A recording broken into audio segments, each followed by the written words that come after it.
Lord. దేవునికి మహిమ కలుగును గాక. దేవుని బిడ్డలందరికీ ఉదయకాల శుభములు, వందనాలండి. దేవుడు మనందరిని ప్రేమించి మన జీవితంలో మరి ఒక నూతన దినాన్ని ఇచ్చినందులకై దేవునికి మనం నిండు కృతజ్ఞతాస్తుతులు చెల్లింపబద్ధులమై ఉన్నాం. దేవుని బిడ్డలారా, జీవమగల దేవుని వాక్ అనే కార్యక్రమంలో ఈరోజు యేసయ్య మనకిస్తున్న వాగ్దానం పరిశుద్ధ గ్రంథము నుండి 44వ కీర్తన 7వ వచనం. మా శత్రువుల చేతిలో నుండి మమ్మను రక్షించువాడవు నీవే, మమ్మను ద్వేషించు వారిని సిగ్గుపరచువాడవు నీవే. శ్రేష్టమైన వాగ్దానం కదండి. కోరహు కుమారులు చేసినటువంటిది దైవ ధ్యానము అనే మాట పైన మనకి వ్రాయబడింది. కోరహు కుమారులకు ఎదురైనటువంటి సంఘటనలు, ద్వేషింపబడ్డారు.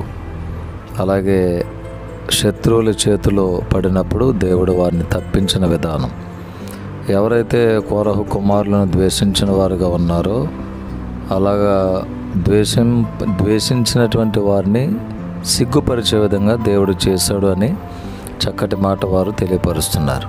దేవుని బిడ్డలారా, ఈరోజు దేవుడు మనకు కూడా ఇస్తున్న వాగ్దానం మంచి వాగ్దానం వింటున్నటువంటి మీలో చాలామంది మరి శత్రువుల చేతికి అప్పగింపబడిన పరిస్థితుల్లో ఉన్నారేమో. మిమ్మల్ని రక్షించేవాడు దేవుడే, ఆయన మీ పక్షముగా ఉన్నాడు. శత్రువు అంటే ఎవరో కాదు, మన ఇంటి వారే ఒక్కొక్కసారి మనకి శత్రువు అయిపోతారు. అలాంటి వారి చేతుల నుండి ఆయన రక్షించే దేవుడై ఉన్నాడు. మిమ్మల్ని ద్వేషించే వారిని సిగ్గుపరచువాడు కూడా ఆయనే.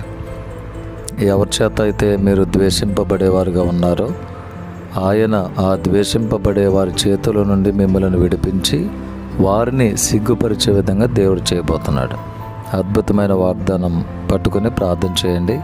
మీ జీవితంలో గొప్ప కార్యాలు దేవుడు చేస్తాడు.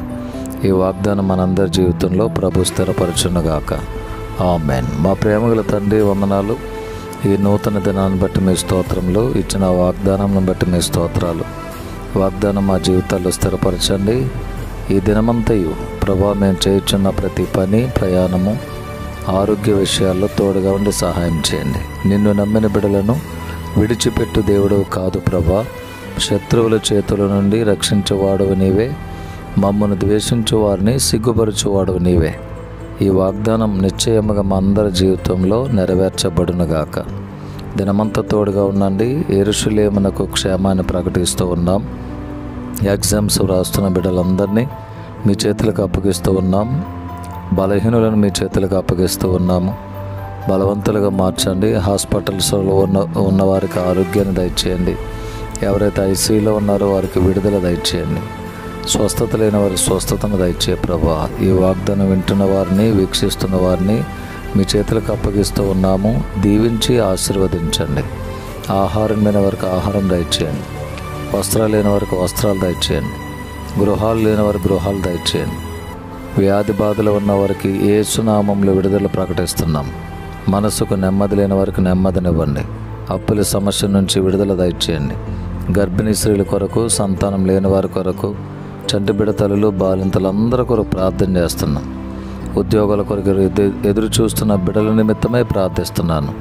వివాహాల కొరకు ఎదురు చూస్తున్న వారిని కూడా జ్ఞాపకం చేసుకోండి. మేలు చేత బిడ్డలందరినీ తృప్తిపరచండి. వాగ్దానం స్థిరపరచండి. ఈ ఉదయకాలపు దీవెనలతో, శుభములతో, ఆశీర్వాదాలతో మమ్మల్ని అందరినీ నింపండి. ఎవరైతే ఈ వాగ్దానం ఎత్తుపట్టి ప్రార్థిస్తూ ఉన్నారో నిశ్చయముగా వారి జీవితంలో అద్భుతం జరుగునుగాక. యేసయ్య నామంలో ప్రార్థించి వేడుకొని పొంది ఉన్నాము తండ్రి. ఆమేన్. తండ్రి, కుమారుడు, పరిశుద్ధాత్మ త్రియేక దేవుని దీవెనలు సదాకాలం మనందరికీ ఆయన కృప తోడై ఉండునుగాక. ఆమేన్. May God bless you all. May God bless our India.